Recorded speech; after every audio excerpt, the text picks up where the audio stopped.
Taking down Christmas decorations is always so depressing, but this year I decided to think of it more like decorating for winter instead of taking Christmas decorations down, and that has kind of motivated me to get started. So I started in our bedroom, which is where I started decorating, and the first thing I did was put away our Christmas quilt.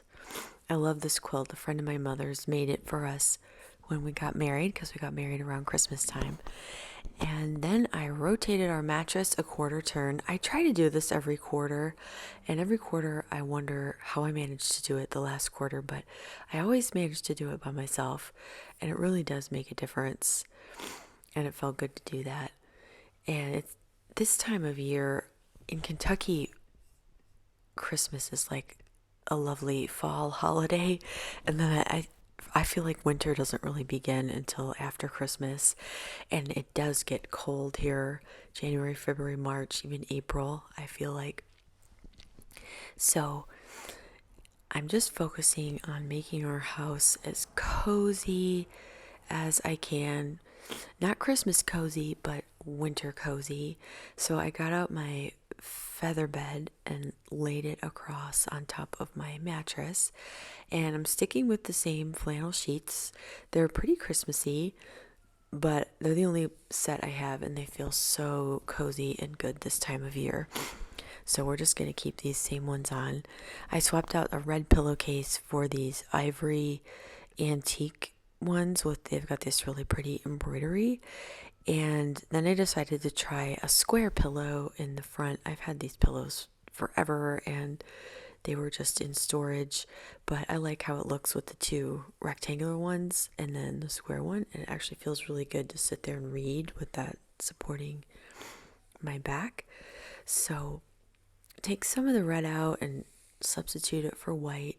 I love these vintage pillowcases with the crocheted edge. They're really pretty.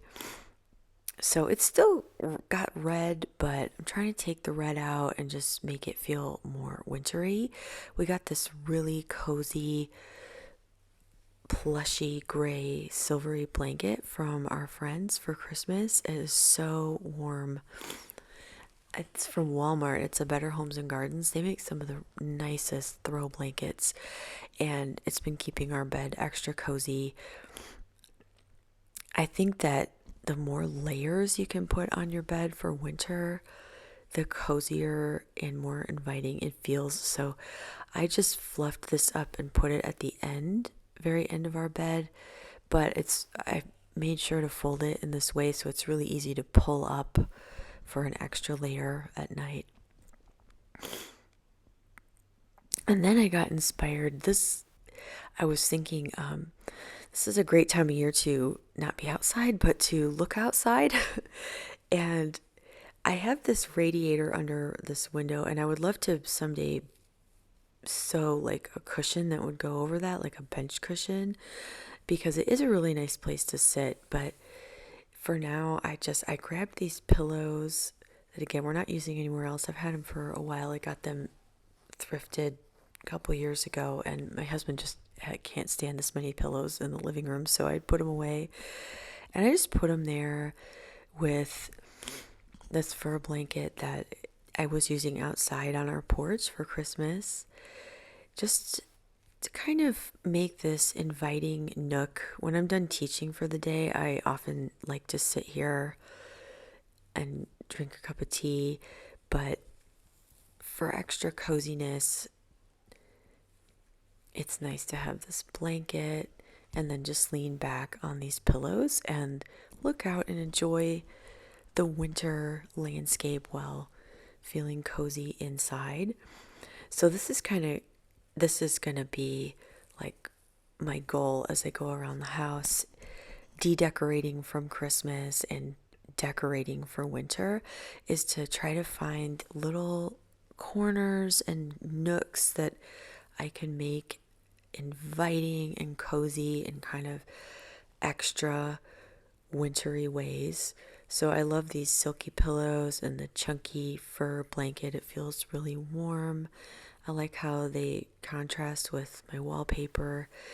And I am still reading War and Peace. I think I've been reading War and Peace for almost 14 years, and I'm on about page 800, and I've got about 600 pages to go. But it's a great book to read in the winter. I always find myself bringing it out in the winter, I guess because it takes place in Russia.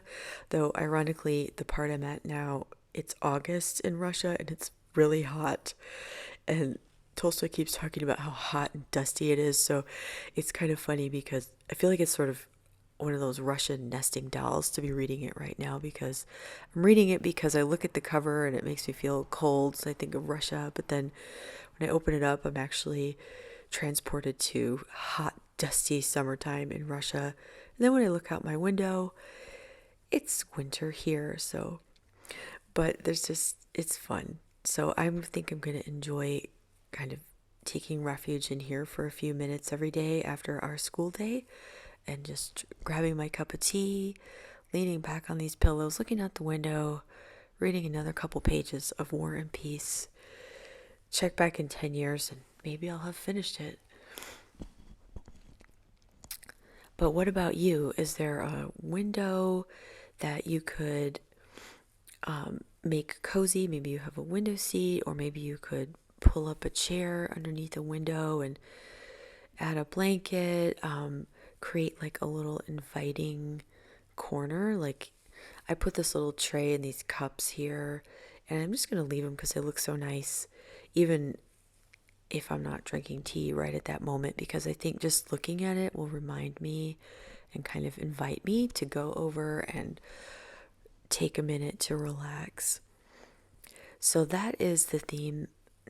I don't know if theme is the word, but that's like my idea as I go around taking down the Christmas decorations. And it's really cheered me up and made me excited to do it, because instead of just taking decorations down, I am actually trying to make my house feel good and cozy in this winter time, which winter can be a really great season for being inside and focusing on the interior of your house, and because it's much harder to be outside, and just making it cozy. I guess the hygge is the Danish word. I've never really I don't know too much about that, but our word is cozy or hygge, and so that's what I'm going to try to do. Once I had that done, I felt like spiritually ready to take the decorations off my mantle. I have so enjoyed looking at these this Christmas season. It was one of my favorite mantles that I've ever decorated. I think I just love that ribbon. It's made me really happy.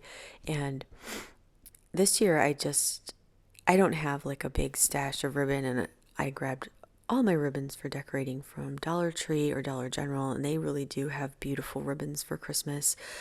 One of my goals for this year, though, is to find some beautiful velvet ribbons. I know there's places that you can find them online, and if any of you know a good ribbon supply, please let me know in the comments. But I'd like to grab some, hopefully on sale, before Christmas comes around again this year. I've never really planned too much ahead with my Christmas decorations, but I had so much fun with it this year, and I really want to plan for next year just a little bit, just have some things in mind, and I get maybe a little more elaborate, because this year I just found myself having so much fun with it and kind of wishing that I knew how to do some things like make roping.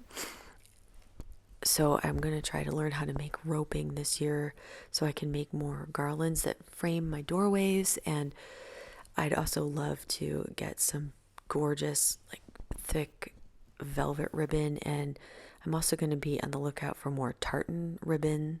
I loved my tartan ribbons this year, and I went back to get more as I got more and more inspired for decorating.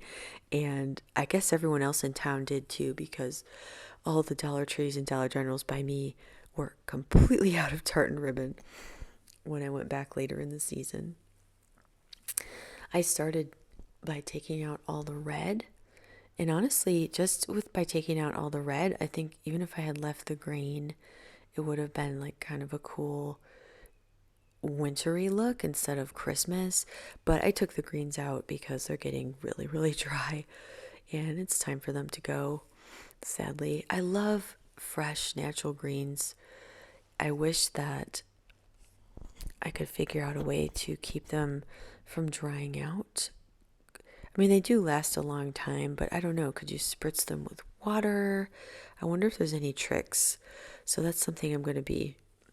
Maybe I'll just Google that a little bit before next Christmas. Is there a way to keep your fresh Christmas greens looking not quite so dry for just a little longer? Eventually, I might go with faux decorations in my house, but I actually don't have any. And the ones that I like are that look really realistic are kind of expensive. So for now, I really love foraging. We have a lot of woods to go foraging in, and it's fun. And I think it's a very English country thing to do. I notice on Instagram or House and Garden UK that the British talk a lot more at Christmas time about going out and foraging decorations, and I never really hear so much about that from the Americans, but it seems to be kind of an English thing. So, which is cool with me. The more we live in our house, as some of you might know if you watch my channel, I love country style. I love French country style. I love Swedish country style. And I love English country style a lot, like the traditional styles. But the more we live in our house, the more I realize that the house really works the best with English country style, which is also like a traditional American style. You might think like American colonial style, like Colonial Williamsburg or Monticello or something like that. This house was built, well, it's not quite that old, but it just seems to work the best with that kind of style. And so I find myself looking to that more and more for inspiration, even though when we first moved here, I thought that French country style was my favorite. And in some ways it is, but it just seems to suit the personality of this house more to go with the like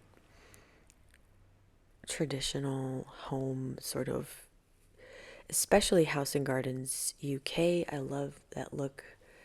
A lot of their things that they feature, it's this like, it's very eclectic, but there's this sort of, oh no, I'm just rambling. I don't know how to describe it, but pretty much anything in the House and Gardens UK magazine I find very, very inspiring.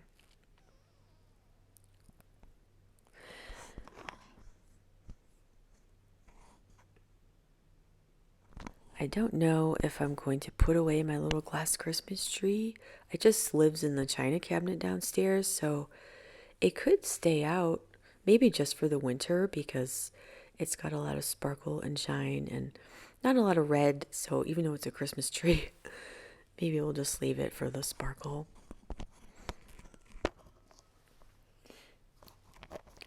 Here is my mantelpiece, all plain. It feels very plain and clean, sort of, but that's something that's pretty cool about the winter, is that things can feel sort of bright and fresh and clean and cold, and there's something really nice about that.